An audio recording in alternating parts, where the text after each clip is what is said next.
ಒಂದು ಮೋಡದ ತೂಕ ಮಿಲಿಯನ್ ಟನ್ಸ್ ಇದ್ದರೂ ಸಹ ಅದು ಯಾಕೆ ಕೆಳಗೆ ಬೀಳುವುದಿಲ್ಲ? ಅಂಡ್ ಕೆಲವು ವರ್ಷಗಳ ಆದ ನಂತರ ಭೂಮಿಯ ಮೇಲೆ ಒಂದು ದಿನಕ್ಕೆ 25 ಗಂಟೆಗಳು ಇರುತ್ತದೆ. ಒಂದೇ DNA ಇರುವ ಐಡೆಂಟಿಕಲ್ ಟ್ವಿನ್ಸ್ ಗೆ ಕೂಡ ಒಂದೇ ಫಿಂಗರ್ ಪ್ರಿಂಟ್ಸ್ ಹೊಂದಿರುವುದಿಲ್ಲ. ಯಾಕೆ? ಪ್ರತಿದಿನ ಸುಮಾರು ಒಂದೇ ಸಮಯಕ್ಕೆ ಮಿಂಚು ಬರುವುದನ್ನು ಕೇಳಿದ್ದೀರಾ? ಈ ರೀತಿ ಇಂಟ್ರೆಸ್ಟಿಂಗ್ ಫ್ಯಾಕ್ಟ್ಸ್ ಗಳನ್ನು ಈ ವಿಡಿಯೋದಲ್ಲಿ ತಿಳಿಯೋಣ. ವಿಡಿಯೋವನ್ನು ಸ್ಕಿಪ್ ಮಾಡದೆ ಕೊನೆವರೆಗೂ ನೋಡಿ. ಹೊಸದಾಗಿ ಹುಟ್ಟಿದ ಮಗುವಿಗೆ ಈ ಪ್ರಪಂಚವನ್ನು ಬ್ಲಾಕ್ ಮತ್ತು ವೈಟ್ ನಲ್ಲಿ ನೋಡುತ್ತದೆ ಎಂದು ಸುಮಾರು ಜನ ಹೇಳುತ್ತಾರೆ.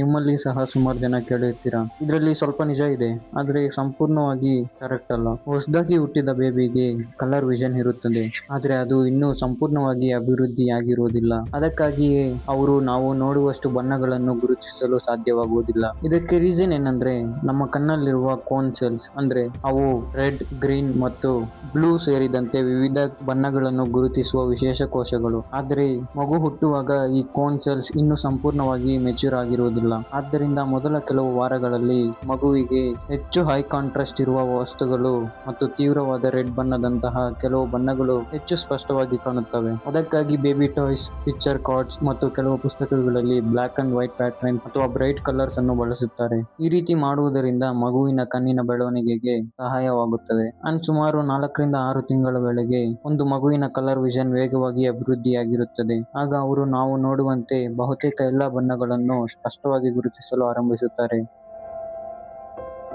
ನಮ್ಮ ದೇಹದಲ್ಲಿರುವ ಪ್ರತಿಯೊಂದು ಭಾಗಗಳಿಗೂ ಅದರದೇ ಆದ ಒಂದು ಪ್ರತ್ಯೇಕವಾದ ಕೆಲಸ ಇರುತ್ತದೆ. ಅಂಡ್ ನಮ್ಮ ಕಿವಿಯ ಕೆಳಭಾಗದಲ್ಲಿರುವ ಇಯರ್ ಲೋಬ್ ಪ್ರತಿಯೊಬ್ಬರಲ್ಲೂ ಇರುತ್ತದೆ. ಆದರೆ ಇದರ ಬಯೋಲಾಜಿಕಲ್ ಪರ್ಪಸ್ ಏನು ಅಂತ ಗೊತ್ತಾ? ಆಶ್ಚರ್ಯಕರ ವಿಷಯವೇನೆಂದ್ರೆ ವಿಜ್ಞಾನಿಗಳಿಗೂ ಇದರ ಮುಖ್ಯ ಬಯೋಲಾಜಿಕಲ್ ಪರ್ಪಸ್ ಬಗ್ಗೆ ಇನ್ನೂ ಸ್ಪಷ್ಟವಾಗಿ ಉತ್ತರ ಸಿಕ್ಕಿಲ್ಲ. ನಮ್ಮ ಕಿವಿಯ ಉಳಿದ ಭಾಗಗಳು ಸೌಂಡ್ ವೇವ್ಸ್ ಅನ್ನು ಹಿಡಿದು ಒಳ ಕಿವಿಯ ಕಡೆ ಕಳುಹಿಸಲು ಸಹಾಯ ಮಾಡುತ್ತವೆ. ಆದರೆ ಕೆಳಗಿರುವ ಈ ಮೃದುವಾದ ಇಯರ್ ಲೋಬ್ ಮಾತ್ರ ಕೇಳುವ ಪ್ರಕ್ರಿಯೆಯಲ್ಲಿ ಯಾವುದೇ ಇಂಪಾರ್ಟೆನ್ಸ್ ಇಲ್ಲ. ಅಂಡ್ ಕೆಲವು ವಿಜ್ಞಾನಿಗಳು ಇಯರ್ ಲೋಬ್ ನಲ್ಲಿ ಇರುವ ರಿಚ್ ಬ್ಲಡ್ ಸಪ್ಲೈ ದೇಹದ ಉಷ್ಣತೆಯನ್ನು ನಿಯಂತ್ರಿಸಲು ಸ್ವಲ್ಪ ಸಹಾಯ ಮಾಡಬಹುದು ಎಂದು ಹೇಳುತ್ತಾರೆ. ಇನ್ನು ಕೆಲವರು ಇದರಲ್ಲಿ ಇರುವ ನರ್ವ್ ಎಂಡಿಂಗ್ಸ್ ಕಾರಣದಿಂದ ಸ್ಪರ್ಶವನ್ನು ಹೆಚ್ಚು ಚೆನ್ನಾಗಿ ಅನುಭವಿಸಲು ಸಹಾಯ ಮಾಡುತ್ತದೆ ಎಂದು ನಂಬುತ್ತಾರೆ. ಈ ಎಲ್ಲದರ ಬಗ್ಗೆ ಇನ್ನ ರಿಸರ್ಚ್ ನಡೀತಾ ಇದೆ. ಇಯರ್ ಲೋಬ್ ಇಲ್ಲದಿದ್ದರೂ ಮನುಷ್ಯನ ಹಿಯರಿಂಗ್ ಸಾಮಾನ್ಯವಾಗಿ ಇರುತ್ತದೆ ಎಂದು ವಿಜ್ಞಾನಿಗಳು ಹೇಳುತ್ತಿದ್ದಾರೆ. ಅಂದ್ರೆ ನಮ್ಮ ದೇಹದಲ್ಲಿ ಪ್ರತಿದಿನ ಕಾಣುವ ಈ ಸಣ್ಣ ಭಾಗದ ನಿಜವಾದ ಉದ್ದೇಶ ಇನ್ನೂ ಒಂದು ಸೈಂಟಿಫಿಕ್ ಮಿಸ್ಟರಿಯಾಗಿ ಉಳಿದಿದೆ. ಸಾಮಾನ್ಯವಾಗಿ ಗುಡುಗು ಸಹಿತ ಮಳೆ ಯಾವಾಗ ಬರುತ್ತದೆ ಎಂದು ಯಾರು ಪರ್ಫೆಕ್ಟ್ ಆಗಿ ಹೇಳೋದಕ್ಕೆ ಆಗುವುದಿಲ್ಲ. ಹವಾಮಾನ ಯಾವಾಗ ಬೇಕಾದರೂ ಬದಲಾಗಬಹುದು. ಆದ್ರೆ ಭೂಮಿಯ ಮೇಲೆ ಒಂದು ಸ್ಥಳದಲ್ಲಿ ಮಾತ್ರ ಪ್ರಕೃತಿ ಪ್ರತಿದಿನ ಬಹುತೇಕ ಒಂದೇ ಸಮಯಕ್ಕೆ ಒಂದು ಅದ್ಭುತವನ್ನು ಸೃಷ್ಟಿಸುತ್ತದೆ. ಅದರ ಹೆಸರು ಹೆಕ್ಟರ್ ದ ಕನ್ವೆಕ್ಟರ್. ಇದು ಆಸ್ಟ್ರೇಲಿಯಾದ ಉತ್ತರ ಭಾಗದಲ್ಲಿರುವ ಟಿವಿ ಐಲ್ಯಾಂಡ್ಸ್ ಮೇಲೆ ರೂಪುಗೊಳ್ಳುವ ಒಂದು ಬೃಹತ್ ಥಂಡರ್ ಸ್ಟಾರ್ಮ್. ಪ್ರತಿ ವರ್ಷ ಸೆಪ್ಟೆಂಬರ್ ಇಂದ ಮಾರ್ಚ್ ವರೆಗೆ ಮಧ್ಯಾಹ್ನದ ವೇಳೆಗೆ ಈ ಪ್ರದೇಶದ ನೆಲ ಮತ್ತು ಸಮುದ್ರ ಬೇರೆ ಬೇರೆ ವೇಗದಲ್ಲಿ ಬಿಸಿಯಾಗುತ್ತವೆ. ಇದರಿಂದ ಬಿಸಿ ಗಾಳಿ ವೇಗವಾಗಿ ಮೇಲಕ್ಕೆ ಏರುತ್ತದೆ. ಈ ಬಿಸಿ ಗಾಳಿ ಸುತ್ತಲಿನ ತಂಪಾದ ಗಾಳಿಯನ್ನು ಡಿಕ್ಕಿ ಹೊಡೆದಾಗ ಒಂದು ದೊಡ್ಡ ಕ್ಲೌಡ್ ರೂಪುಗೊಳ್ಳುತ್ತದೆ. ಅದೇ ಹೆಕ್ಟರ್ ದ ಕನ್ವೆಕ್ಟರ್. ಮೆಟೆರಾಲಜಿಸ್ಟ್ ಅಂದ್ರೆ ಹವಾಮಾನ ವಿಜ್ಞಾನಿಗಳು ಕೂಡ ಇದರ ಬಗ್ಗೆ ವರ್ಷಗಳಿಂದ ಅಧ್ಯಯನ ಮಾಡುತ್ತಿದ್ದಾರೆ. ಸುಮಾರು ಜನ ಇದು ಪ್ರತಿದಿನ ಸರಿಯಾಗಿ 3 ಗಂಟೆಗೆ ಬರುತ್ತದೆ ಎನ್ನುತ್ತಾರೆ. ಆದ್ರೆ ಇದು ಸರಿಯಲ್ಲ. ಹವಾಮಾನಕ್ಕೆ ಅನುಗುಣವಾಗಿ ಸ್ವಲ್ಪ ಸಮಯ ಮುಂದೆ ಅಥವಾ ಹಿಂದೆ ಆಗಬಹುದು. ಆದರೂ ಮಧ್ಯಾಹ್ನದ ವೇಳೆಗೆ ಇದು ಕಾಣಿಸಿಕೊಳ್ಳುವುದು ತುಂಬಾ ಸಾಮಾನ್ಯವಾಗಿದೆ.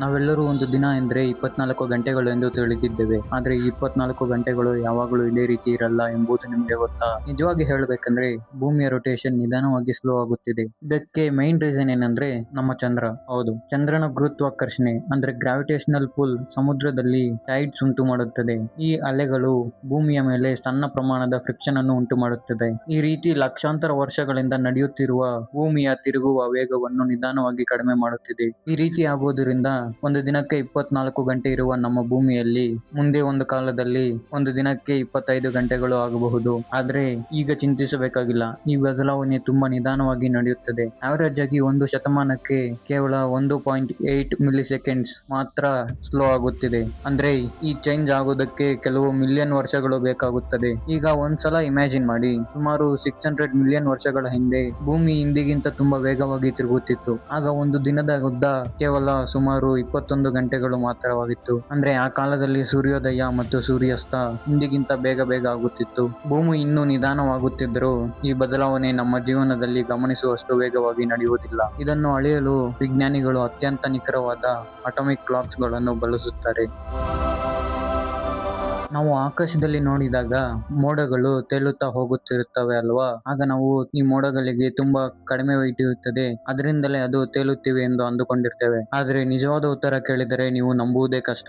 ಒಂದು ಸಾಮಾನ್ಯ ಕ್ಲೌಡ್ ನ ತೂಕ ಸುಮಾರು 1 ಮಿಲಿಯನ್ ಟನ್ ಇರಬಹುದು. ಅಂದ್ರೆ ಸುಮಾರು 1 ಬಿಲಿಯನ್ kg ಇರುತ್ತದೆ. ಅಷ್ಟು ಭಾರ ಇದ್ರೂ ಅದು ಕೆಳಗೆ ಯಾಕೆ ಬೀಳುವುದಿಲ್ಲ ಎಂಬ ಡೌಟ್ ನಿಮಗೆ ಬರಬಹುದು. ಅದರ ರಹಸ್ಯ ಅದರ ಡೆನ್ಸಿಟಿಯಲ್ಲಿದೆ. ಒಂದು ಮೋಡ ಹತ್ತಿಯಂತೆ ಖಾಲಿ ವಸ್ತುವಲ್ಲ, ಅದು ಲಕ್ಷಾಂತರ ಕೋಟಿ ಸಣ್ಣ ಸಣ್ಣ ವಾಟರ್ ಡ್ರಾಪ್ಲೆಟ್ಸ್ ಮತ್ತು ಐಸ್ ಕ್ರಿಸ್ಟಲ್ಸ್ ಗಳಿಂದ ಕೂಡಿದೆ. ಆದ್ರೆ ಅವೆಲ್ಲವೂ ಸುಮಾರು 1 ಕ್ಯೂಬಿಕ್ ಕಿಲೋಮೀಟರ್ ಅಥವಾ ಅದಕ್ಕಿಂತ ದೊಡ್ಡ ಪ್ರದೇಶದಲ್ಲಿ ಹರಡಿಕೊಂಡಿರುತ್ತವೆ. ಇದರಿಂದ ಮೋಡದ ಒಟ್ಟು ಡೆನ್ಸಿಟಿ ಅಂದ್ರೆ ಸಾಂದ್ರತೆ ಅದರ ಸುತ್ತಲಿನ ಗಾಳಿಗಿಂತ ಸ್ವಲ್ಪ ಕಡಿಮೆ ಇರುತ್ತದೆ. ಇದೇ ಕಾರಣಕ್ಕೆ ಅದು ತಕ್ಷಣ ಕೆಳಗೆ ಬೀಳದೆ ಗಾಳಿಯಲ್ಲಿ ತೇಲುತ್ತದೆ. ಸಿಂಪಲ್ ಆಗಿ ಹೇಳ್ಬೇಕಂದ್ರೆ ಒಂದು ನೀರಿನ ಬಕೆಟ್ ಒಳಗೆ ಒಂದು ಪ್ಲಾಸ್ಟಿಕ್ ಬಾಲ್ ಹಾಕಿದಾಗ ಹೇಗೆ ತೇಲುತ್ತದೋ ಅದೇ ರೀತಿ ಗಾಳಿಯ ಮೇಲೆ ಈ ಮೋಡಗಳು ತೇಲುತ್ತಿರುತ್ತವೆ. ಈ ಸಣ್ಣ ನೀರಿನ ಹನಿಗಳು ಒಂದಕ್ಕೊಂದು ಸೇರಿ ದೊಡ್ಡ ಹನಿಗಳಾಗುತ್ತವೆ. ಅವು ಭಾರವಾಗುತ್ತಿದ್ದಂತೆ ಗಾಳಿಯು ಅವನ್ನು ತಡೆಹಿಡಿಯಲು ಸಾಧ್ಯವಾಗುವುದಿಲ್ಲ. ಆಗ ಆ ನೀರಿನ ಹನಿಗಳು ಮಳೆಯ ರೂಪದಲ್ಲಿ ಭೂಮಿಗೆ ಬೀಳುತ್ತವೆ.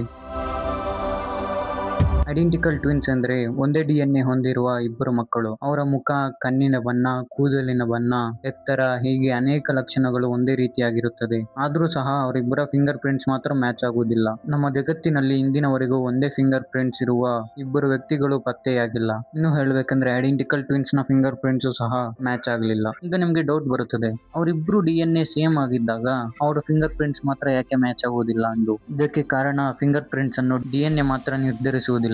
ತಾಯಿಯ ಗರ್ಭದಲ್ಲಿ ಮಗು ಬೆಳೆಯುವಾಗ ಸುಮಾರು 10 ರಿಂದ 16 ವಾರಗಳ ನಡುವೆ ಫಿಂಗರ್ ಪ್ರಿಂಟ್ಸ್ ರೂಪುಗೊಳ್ಳಲು ಪ್ರಾರಂಭಿಸುತ್ತವೆ. ಈ ಸಮಯದಲ್ಲಿ ಆಮ್ನಿಯಾಟಿಕ್ ಫ್ಲೂಯಿಡ್ ನ ಒತ್ತಡ, ಮಗುವಿನ ಕೈನ ಸ್ಥಾನ, ಬೆರಳುಗಳ ಬೆಳವಣಿಗೆ ವೇಗ ಮತ್ತು ಗರ್ಭದಲ್ಲಿನ ಸಣ್ಣ ಸಣ್ಣ ಪರಿಸರದ ವ್ಯತ್ಯಾಸಗಳು ಪ್ರತಿಯೊಂದು ಬೆರಳಿನ ರೇಖೆಗಳ ವಿನ್ಯಾಸವನ್ನು ಬದಲಾಯಿಸುತ್ತವೆ. ಈಗ ಟ್ವಿನ್ಸ್ ಅಲ್ಲಿ ನೋಡಿದ್ರೆ ಅವರಿಗೆ ಒಂದೇ DNA ಇದ್ರೂ ಫಿಂಗರ್ ಪ್ರಿಂಟ್ಸ್ ಮೇಲೆ ಪರಿಸರದ ಪ್ರಭಾವವೂ ಇರುತ್ತದೆ. ಅದಕ್ಕಾಗಿ ಇಬ್ಬರು ಐಡೆಂಟಿಕಲ್ ಟ್ವಿನ್ಸ್ ನ ಫಿಂಗರ್ ಪ್ರಿಂಟ್ಸ್ ಕಂಪ್ಲೀಟ್ ಆಗಿ ಮ್ಯಾಚ್ ಆಗುವುದಿಲ್ಲ. ಇದೇ ಕಾರಣಕ್ಕೆ ಪೊಲೀಸ್ ಮತ್ತು ಫಾರೆನ್ಸಿಕ್ ಎಕ್ಸ್ಪರ್ಟ್ಸ್ ಇಂದಿಗೂ ಫಿಂಗರ್ ಪ್ರಿಂಟ್ಸ್ ಅನ್ನು ಬಯೋಮೆಟ್ರಿಕ್ ಐಡೆಂಟಿಫಿಕೇಶನ್ ವಿಧಾನವಾಗಿ ಬಳಸುತ್ತಾರೆ. ನೀವು ಈಗಾಗಲೇ ನಮ್ಮ ಚಾನಲ್ ಅನ್ನು ಗಮನಿಸಿರ್ತೀರಾ. ಈ ರೀತಿ ಇಂಟ್ರೆಸ್ಟಿಂಗ್ ಫ್ಯಾಕ್ಟ್ಸ್ ಗೋಸ್ಕರ, ಪ್ಯೂರ್ ನಾಲೆಜ್ ಗೋಸ್ಕರ ನಮ್ಮ ಚಾನಲ್ ನ ಫಾಲೋ ಮಾಡಿ. ಪ್ರತಿ ಸಂಡೇ ಒಂದು ವಿಡಿಯೋ ಕಂಪಲ್ಸರಿ ಆಗಿ ಬರುತ್ತದೆ.